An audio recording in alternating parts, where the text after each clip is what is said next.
we'd also like to see if you could keep your microphones off throughout most of this. Obviously, when you're talking, turn it on, but just so we don't get any extra feedback. Okay. So we'll be going through the research, through the method, the findings, and we'll be able to speak to Rachel Drayson and Professor Bill Scott. We'll then also have some time for questions and comments before we go into breakout rooms and have discussions within ourselves. It'd be really important during those discussions to assign somebody to feedback what you all thought during the breakout rooms. We'll then go for a little plenary on the feedback, and we'll explain what we're going to use this feedback for. Okay, so I'd like to introduce Teach the Future to you first, in case you haven't heard of us before. So Teach the Future is a UK-wide youth-led organisation. We're campaigning for holistic climate education to be woven through the UK education systems, both in England, Wales, Scotland, and hopefully in Northern Ireland. We have 3 core asks for the governments. So these asks that we have listed here are focused on our English asks, as this research is primarily focused around promoting the English climate education bill. However, our Welsh and Scottish asks are very similar, but more specific to their individual nations. So the first ask is for a government commissioned review into how the formal education system prepares students for the climate emergency and ecological crisis. The role of this ask is to give an unbiased view on how the education system currently fails to prepare students to mitigate the climate crisis, and it's also to help recommend solutions, taking opinions and thoughts from a diverse range of relevant stakeholders. Our second ask is for the inclusion of the climate emergency and ecological crisis in teacher training and a new professional teaching qualification. So the reason for this is currently teachers don't have either the resources or the knowledge to be able to present this kind of education. So this would ensure that all teaching staff, both new and older, would have the necessary knowledge and skills to deliver accurate climate education to all students, no matter what type of school or where they are from. Our final ask is a Climate Emergency Education Act. So the point of this ask is to make it a legal requirement that all schools, state and independent, and also academies provide students with sufficient climate education. So I'm now going to hand over to Eleanor to introduce our next speaker. Right, so the findings will be presented by Rachel Drayson, who is the head of research and impact at Teach the Future's parent organisation, SOS UK. After Rachel has presented this research, there will be time for a Q&A.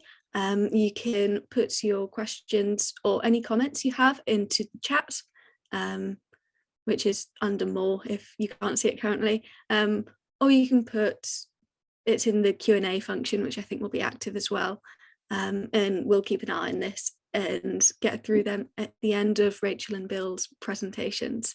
Thank you, and Rachel, you may have it. Thanks, Eleanor. So I'm just going to take you through our approach to the research and some of our key headline findings, as Eleanor mentioned. So in terms of our methodology, we commissioned Teacher Tap, which is a daily survey app purely focused on research with teachers. Three key questions focusing just on secondary school teachers, and that went out on the 11th of January this year. We got a response of 4,690 teachers working all across England just within secondary education. The data has been weighted by Teacher Tap to reflect the national population of secondary teachers in England. The questions we asked first initially focused on the extent to which 3 aspects of climate education were embedded in the school curriculum for their subject in a meaningful and relevant way. The 3 aspects were climate change, the ecological crisis, and the challenges for humanity that result from either or both of those issues. We then moved on to asking about the support needs that would help teachers to embed these subjects within the curriculum for their subject, to their limiting the to 5 answers only. So we asked the same question for climate change and for the... So in terms of the findings, we found that if you look at this overall data, climate change is the most commonly represented issue within climate education. But over half of respondents, 51%, say that none of these issues are embedded in a meaningful and relevant way. Just over 10% said that the answer. We saw fairly high levels of variation between different subjects reported in relation to the embedding of climate change, the ecological crisis, and the challenges posed by either or both of these issues.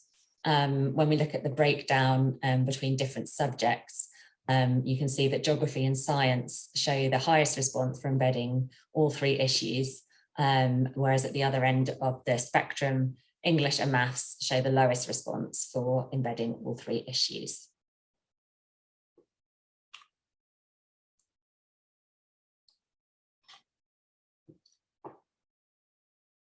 Also, if you compare the data for different subjects with responses where they indicated that no climate education issues were covered, that's shown by the red bar.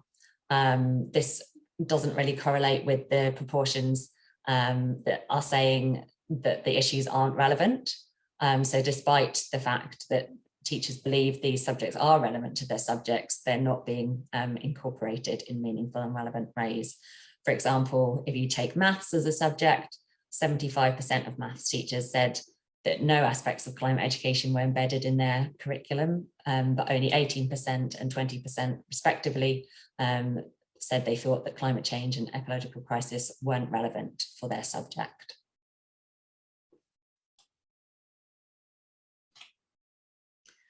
Moving on to looking at the preferences for support for teachers to enable them to embed these issues within the subject curriculum that they teach. You can see that there's kind of little variation overall between the two issues of climate change and the ecological crisis, with the strongest preference in both cases being for specific capacity and time for developing curriculum content and the opportunity to collaborate with different subjects to develop the curriculum. If you look at the two subjects, two issues of climate change and ecological crisis, you can see that there's a slightly stronger preference for specific capacity to develop content for climate change compared to the ecological crisis. So 43% said that capacity would support them with climate change compared to 39% for the ecological crisis. And you see that same difference when you look at the second highest preference, which is collaboration to support the embedding of these topics within the curriculum. For both subjects, for issues, you can see that there's a kind of low preference for including the coverage of these issues within ofsted inspections. And then also another difference between the two areas is that there's greater uncertainty over what support would enable embedding the ecological crisis compared to climate change. So 17% said that they didn't know what would support them to embed the ecological crisis compared to 12% for climate change. Again, looking at the subject breakdown for this question, we have drawn out the top two issues, top two support needs for each of the issues. And you can see that the subjects are kind of all aligned in their thinking about what would support them best, apart from geography. So in both cases, geography identified collaboration as their top support need, whereas for all other subjects or subject areas, specific capacity and time for developing the content related to climate change and the ecological crisis was identified as their top support need. So I think now, before we move on to the questions and answers, I'm just going to hand over to Bill Scott, who's going to talk through a bit of a response to what this data is showing us. Thanks, Rachel. Hello, everybody. I'm, as you might be able to tell, coming out of a quite heavy cold. So if I suddenly start breaking up or spluttering, that's why. It's good to be here today. I want to say a couple of things about these data. I want to do it from a subject comparison point of view, and then to look at what teachers are saying about improving the learning opportunities for students. Perhaps I should say that when I first saw the data, they made immediate sense to me. And whilst I couldn't have predicted what the actual numbers would have been with any great precision, I could have said how they'd likely compare with each other. For example, it's no great surprise that geography is the subject area that has the highest figures for meaningful coverage of climate change, or that science and geography teachers come out as science and geography come out as the subjects that feature all three issues most highly, or that the challenges facing humanity are more covered in geography than in science, or that religious studies came out as strongly as it did, or that maths is positioned as lowly as it is. I think given the nature of the secondary curriculum, its development over time, and the ways that teachers are professionally supported to do their difficult jobs, that's what I would have expected. I'd also expected climate change featured more strongly in what schools do than the ecological crisis does. And that's what we find consistently across the research. What I'd not foreseen, I think because I'd simply not thought about it, was that the challenges facing humanity would feature more strongly than the ecological crisis does in so many subjects. In fact, in all of them except science. Despite its obvious relevance, however, all that is mostly at quite a low level, and I'll come back to that point. But as has already been noted in the chat, some of these numbers are really quite low.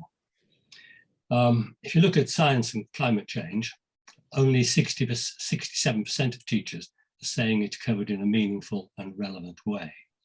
And although geography comes in at 92%, only 92%, I wonder, given that it's optional at Key Stage 4, fewer students than might be thought will be learning about it in any great depth. And depth is important here. And fewer than 50% of science teachers are saying that teaching about the ecological crisis is embedded in a meaningful way.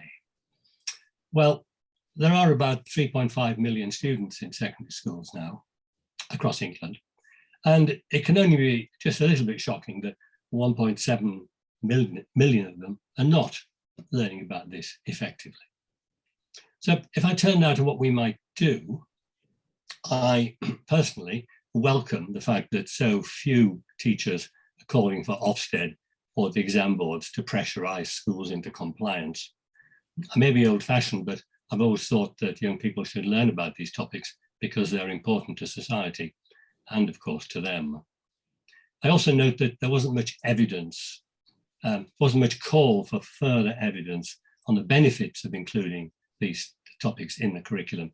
That's also reassuring. I think that argument just might have been won.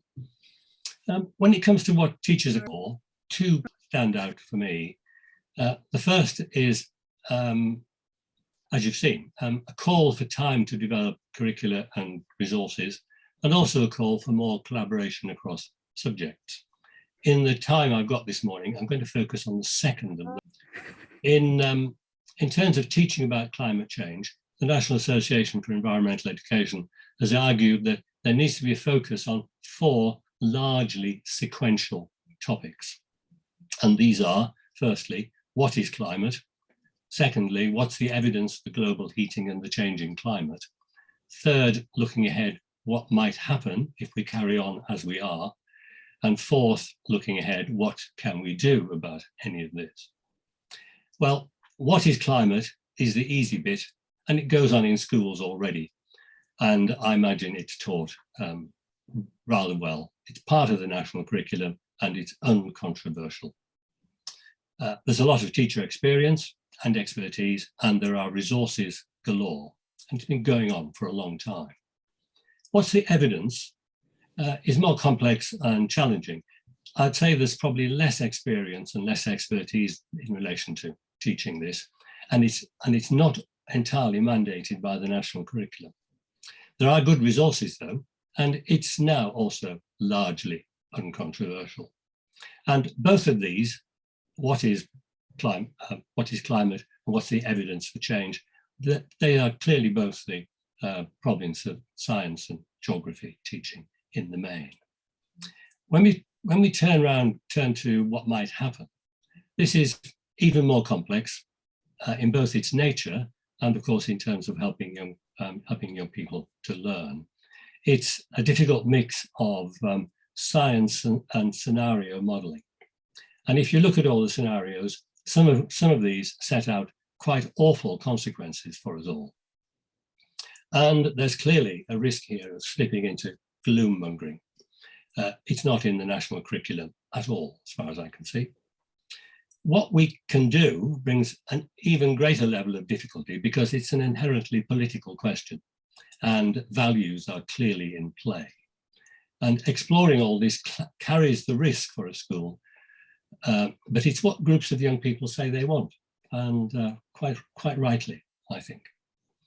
But happily, this is now what the DFE seems to be saying should happen. As you know, DFE has written a draft sustainability and climate change education strategy, and it's consulting on that now. And part of this is a vision that the UK will be the world leading education sector in sustainability and climate change by 2030. The government has also published, this was last week, its third climate change risk assessment.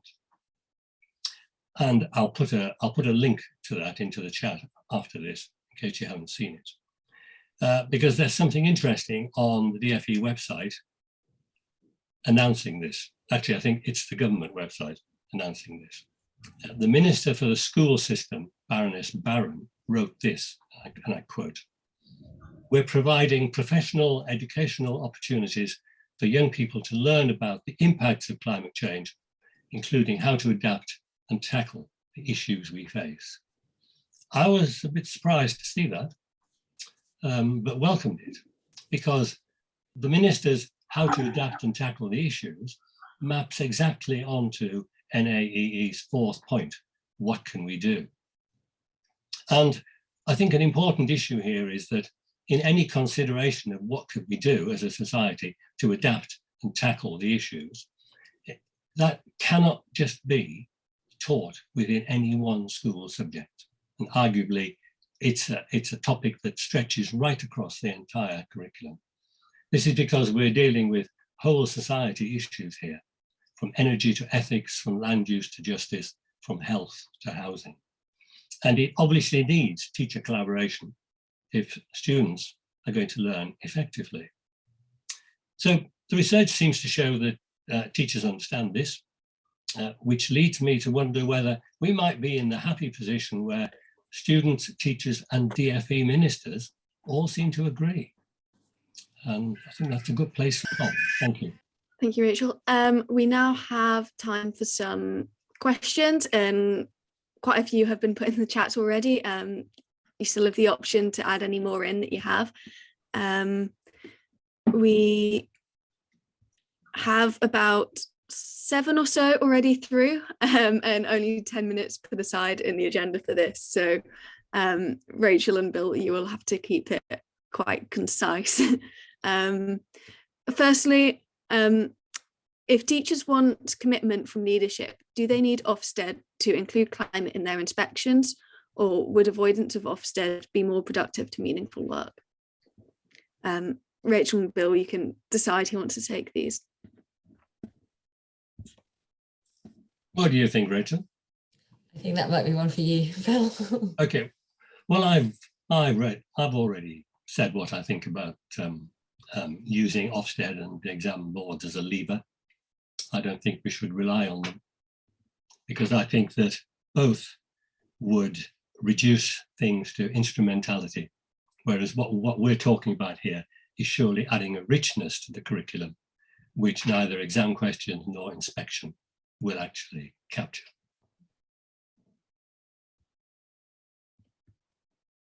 Thank you. Next is, that's the same one again. Let me find it.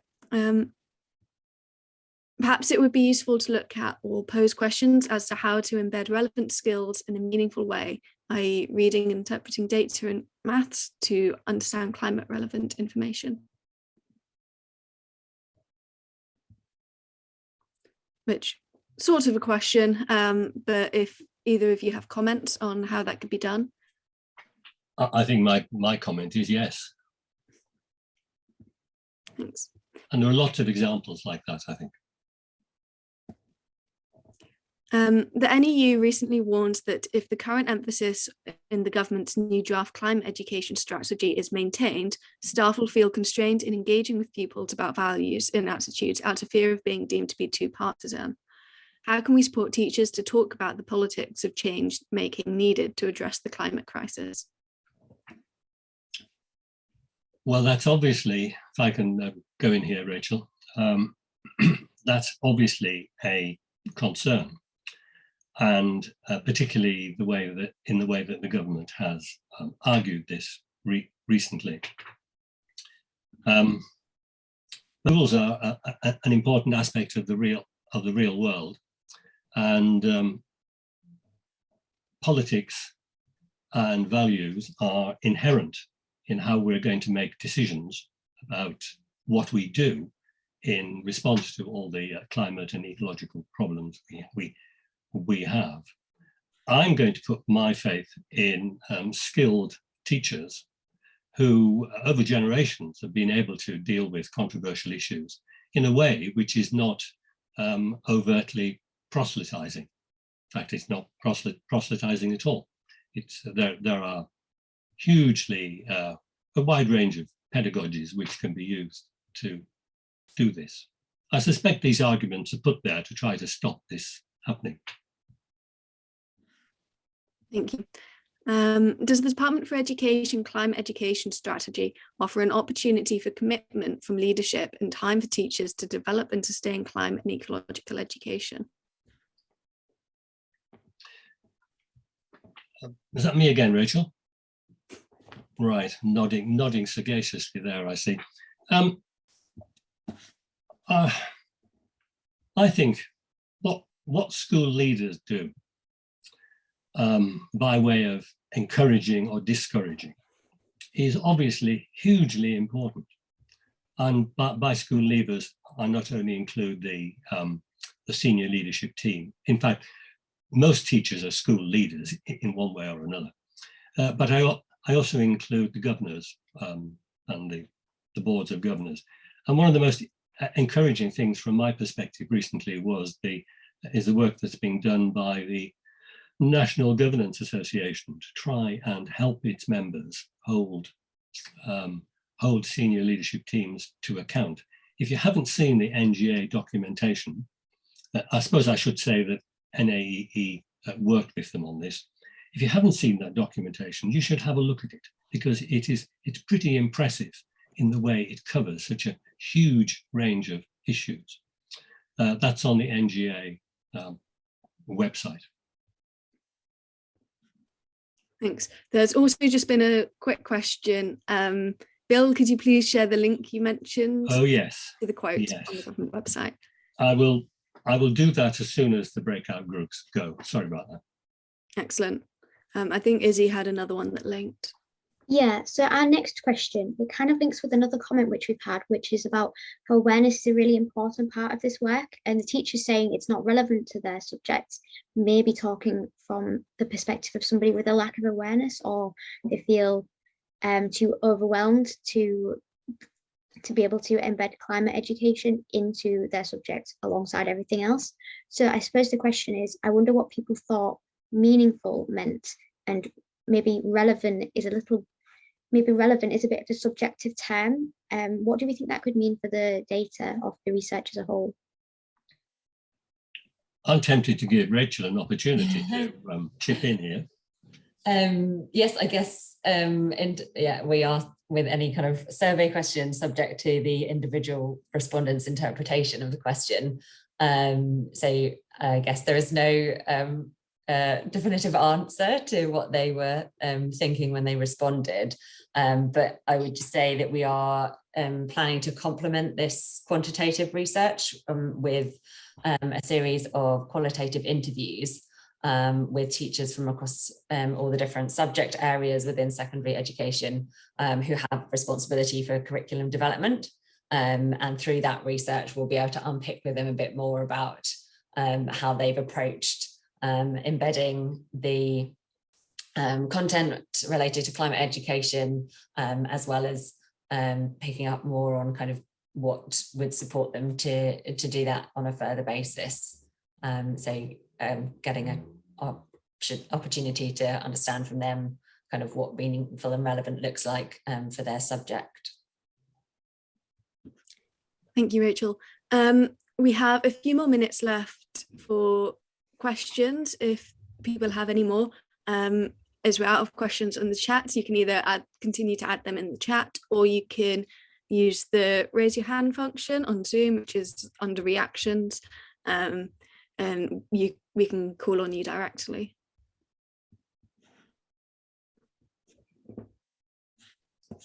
And if there are no further questions, then we'll be moving on to the breakout rooms where you can discuss in more detail there. A question from Steve is less a question, just noting that he thinks we need to work with Ofsted, the commissioners and exam boards and funding bodies, as schools and colleges are influenced by them. And I can comment on some work that Teach the Future has been doing with exam boards. In fact, I think there's a couple of people from Pearson today, here today, who we've met with previously. We have an exam board charter, which we're working with exam boards to get them signed to agree to include questions on the climate crisis in the resources that they produce. So that can be textbooks as well as exams, because there are mentions of climate crisis in a few subjects, be that science and geography, but they're not continually assessed, which means they're of low priority in teaching. And a question from Suha is, what is the best way we can support teachers with embedding climate education in their subjects and bringing this to their classrooms that is not onerous, particularly giving capacity time is a huge barrier for those teachers who want to do this. So yeah, what is the best way we can support teachers to embed, given barriers that the research have found?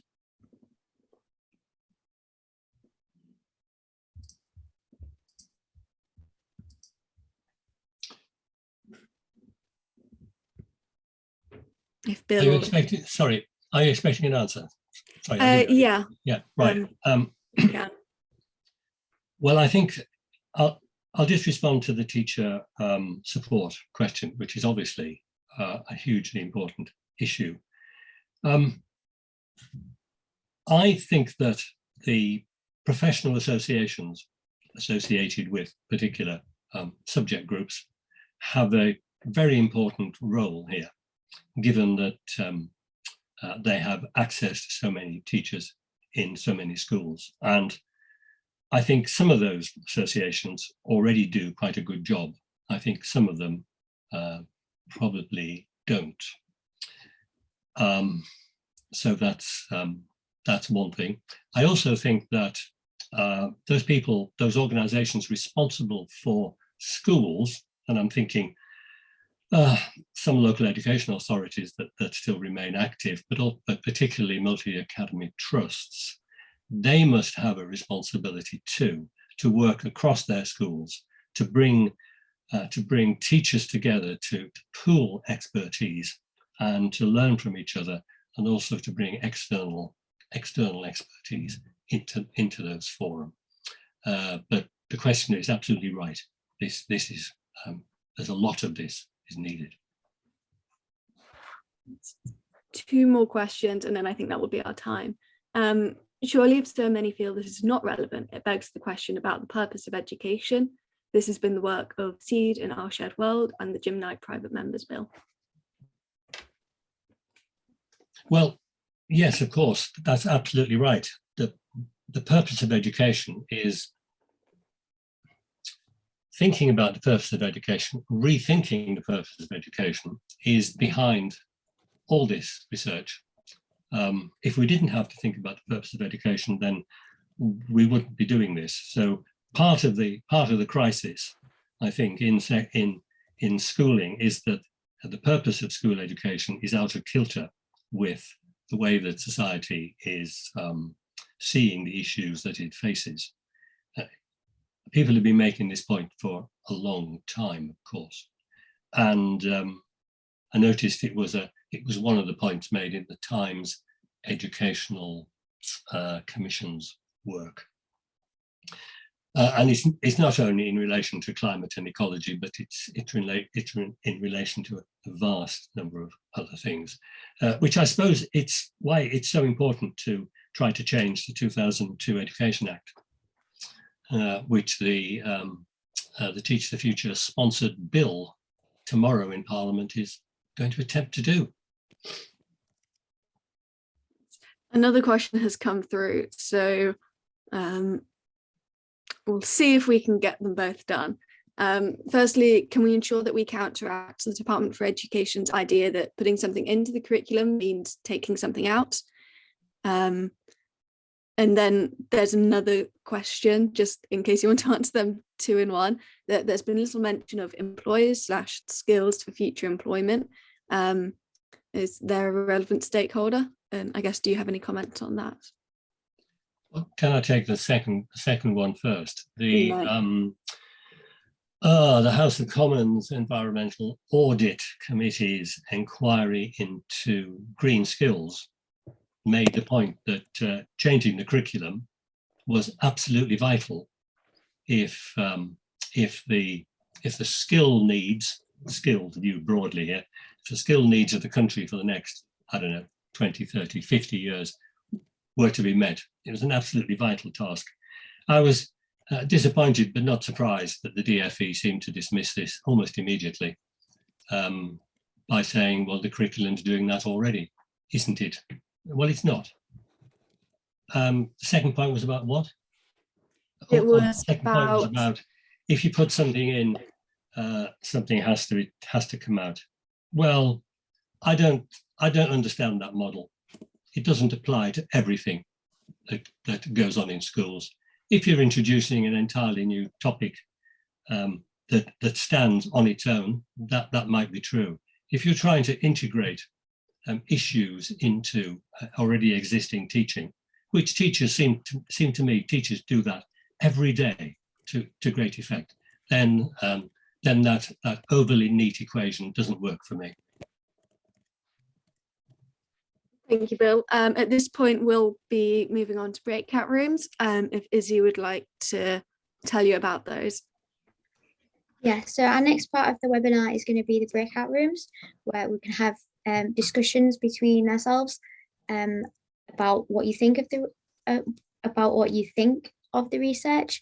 And the key questions that we're thinking about are, what do you think this should mean for Teach the Future and the future of our campaign, what we should do next?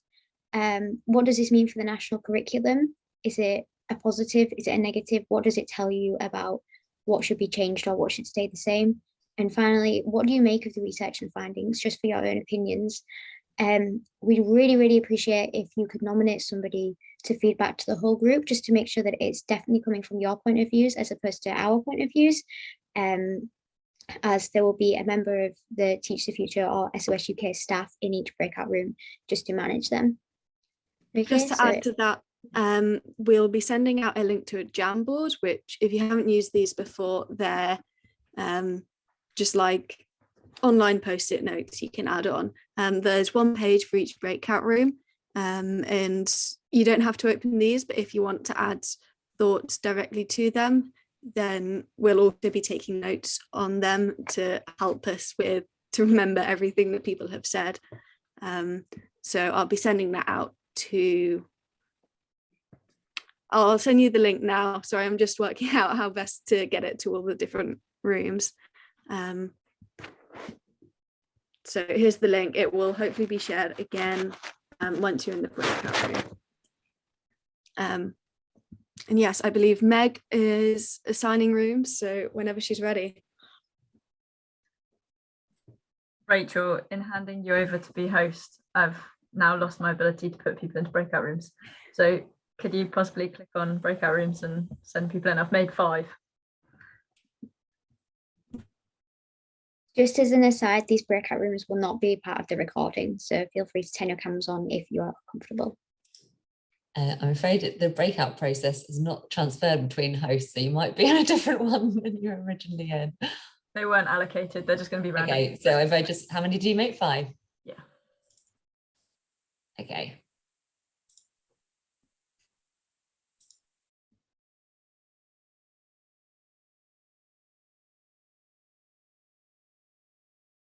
Recording this again.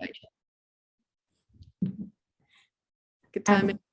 So my name's Kelly Haynes. I'm from the Environment Agency in the Plastics and Sustainability team. So we had some really good discussion in our group. So from the first question about the research and findings, we weren't really surprised by some of the findings, but it kind of clearly that it seemed to be a subject, and that's something that's incorporated in science and geography. Not much teaching in art or religious studies, which was surprising given art's used as a form of communication. Climate justice, we would expect to be something that was incorporated. Also, there was some question about the reliability of the teach tap approach. We had some discussion about that data, but also the second stage with more detailed questionnaires. Interviews, which will further unpack that. The second part about what this means for the national curriculum. The Department for Education's take on the policy is that it's going to be in short term and in-depth knowledge in few subjects rather than more cross-curriculum.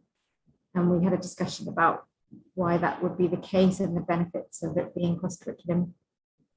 And that this might be reviewed over time in the longer term, and then practically what we can do to support teachers to make it cross-curriculum. So there was some discussion about extracurricular support, but also around teacher resources and exam specifications. So can we use examples within existing resources to support that, to give teachers the option of including it in these non-specific subjects?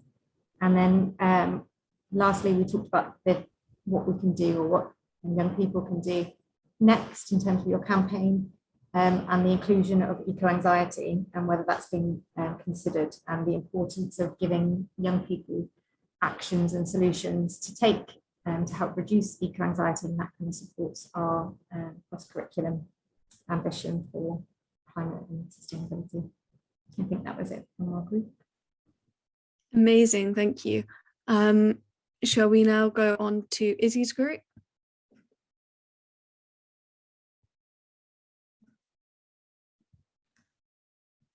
So I think that was Alison. Sorry, yes, that's me. Yeah, thank you. So we've sort of, I think, tackled questions 1 and 2 together, really. So our first response was, how do we move beyond this seeming to be a particular territory of geography, and how? So we did actually have a conversation about were the findings in regard to science a little surprising. And I think that the view was that it was perhaps reflecting the pressure that science teachers are under, and the amount that they're dealing with in schools. But certainly we felt quite strongly that we have to see this as an issue which goes beyond the geographers. We did talk a little bit about the national curriculum in terms of, you know, how far do schools follow it? How far is this a barrier? And that was part of a discussion about how far do we need to try and think creatively about this challenge within existing frameworks rather than setting out to change the framework. So one of the group quite rightly pointed out that there's a huge variation of schools' engagement in this issue, and they're all working within the same framework. So, you know, how can we get at why some schools are engaging with this more effectively than others, even though there is the same curricular demands, there are the same pressures in terms of time, accountability, and so on. But maybe we should be thinking as well about how this issue is taken up within exam specifications and so on, given that we know that that's a real driver for what schools do.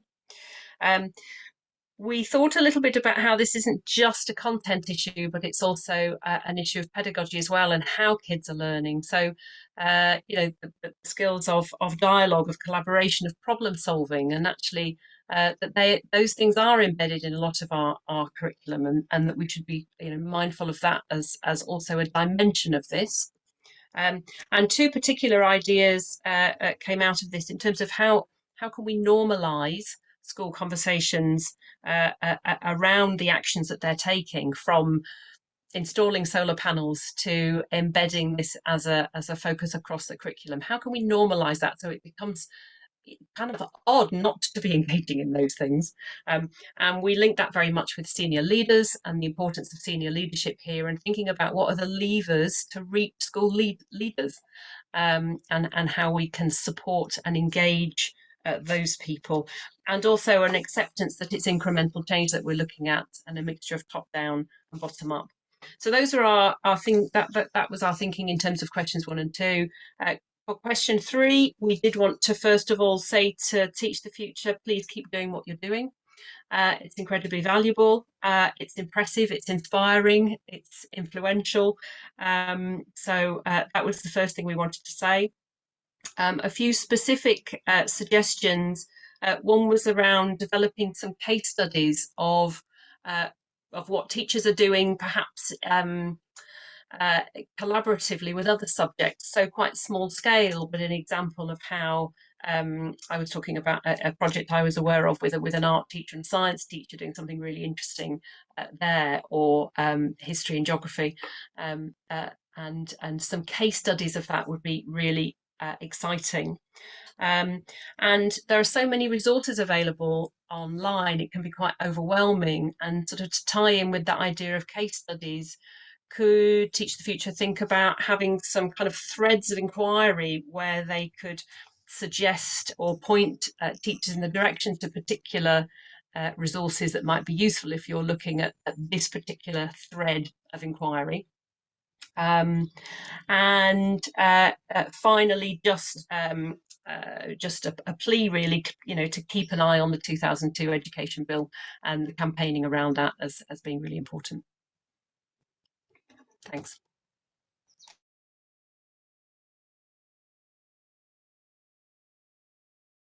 I believe there's only one group left, which was my group, and I think Paul was going to feedback from us. Okay, thank you. Thanks, Eleanor. And despite your very good job of keeping us on 3 questions, the conversation really ran through all 3. We didn't really divide them up in that way, but trying to get back to those 3 questions, we sort of talked about the data itself, how it did really reflect what we knew, but that was really useful to have that evidence behind us. We felt it reflected, you would find the same thing, if not worse, in colleges as well, even though colleges weren't asked. We felt, yes, the evidence could soon be found to say the same things. And one question that didn't come up because of the options simply weren't available, when you have quite limited scope within TeacherTapp, was specifically about training. Yes, teachers wanted capacity and time, but there wasn't a sort of call to say yes, and we could also do with some, well, how do you do this? And many teachers might well ask that.